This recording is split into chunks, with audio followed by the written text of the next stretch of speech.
Avant la lecture du jour, j'aimerais prendre quelques secondes pour vous dire que je vais prier pour vous. Comme vous le savez, les vidéos d'évangile du jour sont faites ainsi. Je lis l'évangile du jour, je la commente et ensuite on prie ensemble le Notre Père. Et cette dernière partie, c'est-à-dire le moment de prière, j'aimerais vous la dédier. C'est-à-dire que je vous invite à mettre en commentaire vos intentions de prière et à la vidéo suivante, on priera les uns pour les autres. Ça peut être pour traverser une période financière difficile, pour la guérison d'un proche, pour votre propre guérison, ou sinon pour l'éducation de vos enfants, pour la préparation d'un examen, du permis de conduire ou d'un diplôme. C'est comme vous voulez, on priera ensemble. Maintenant que cette parenthèse est faite, je vous invite à lire ensemble l'évangile du jour. Évangile de Jésus-Christ selon saint Jean. En ce temps-là, Jésus arriva à une ville de Samarie, appelée Sychar, près du terrain que Jacob avait donné à son fils Joseph. Là se trouvait le puits de Jacob. Jésus, fatigué par la route, s'était donc assis près de la source. C'était la 6e heure, environ midi. Arrive une femme de Samarie, qui venait puiser de l'eau. Jésus lui dit « Donne-moi à boire. » En effet, ses disciples étaient partis à la ville pour acheter des provisions. La Samaritaine lui dit « Comment, toi, juif, me demandes à boire? À moi, une Samaritaine ?» En effet, les Juifs ne fréquentent pas les Samaritains.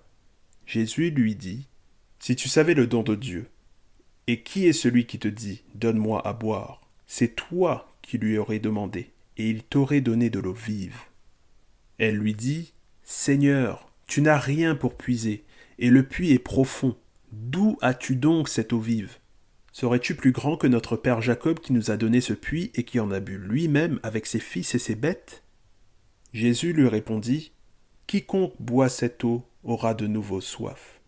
Mais celui qui boira l'eau que moi je lui donnerai n'aura plus jamais soif.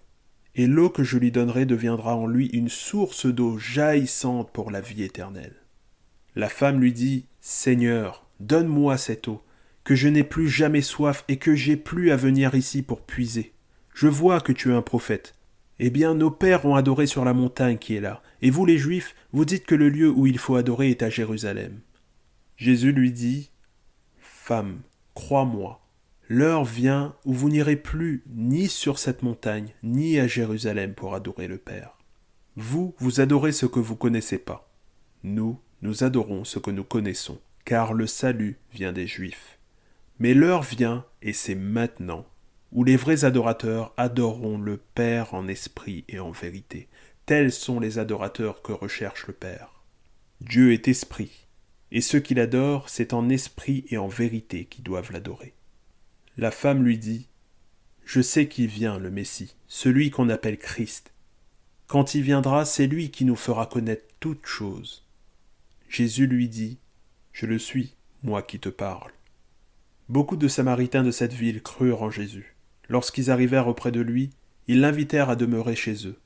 Il demeura 2 jours.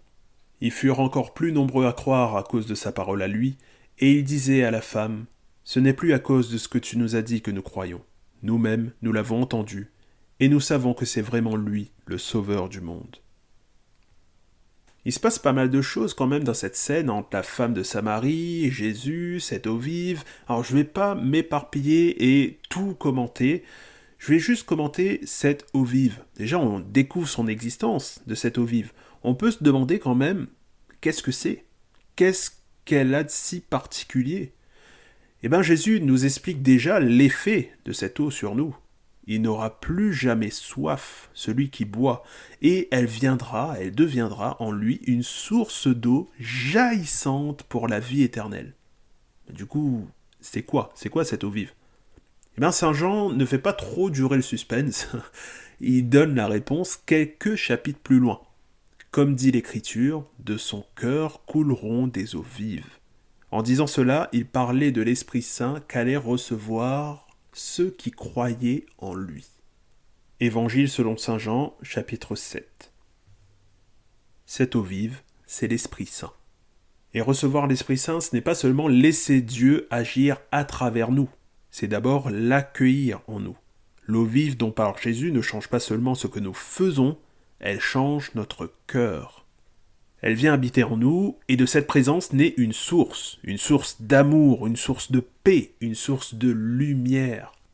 L'eau vive ne comble pas la soif du corps, mais la soif de l'esprit. Ok. Mais en lisant ce passage, je ne peux pas m'empêcher de me poser une question. S'il m'arrivait de croiser Jésus par un détour, comme ça, en faisant le plein de ma voiture par exemple, qu'est-ce que je lui demanderais ? Il y a quelques années, je lui aurais demandé un meilleur travail, une voiture, une maison, des biens de ce monde, quoi. Mais finalement, je pense qu'aujourd'hui, je lui demanderais rien. Je prendrais juste le temps de lui remercier des bonnes choses qu'il me donne chaque jour, parce que depuis ma conversion, je me sens tellement bien, tellement proche, protégé, aimé, que finalement, je pense que j'ai besoin de lui et de rien d'autre. Et je suis quand même curieux de savoir, qu'est-ce que toi, tu lui demanderais ? Tu peux le noter dans les commentaires, ou sinon lui demander directement par l'intermédiaire de cette prière que nous allons faire ensemble pendant quelques secondes.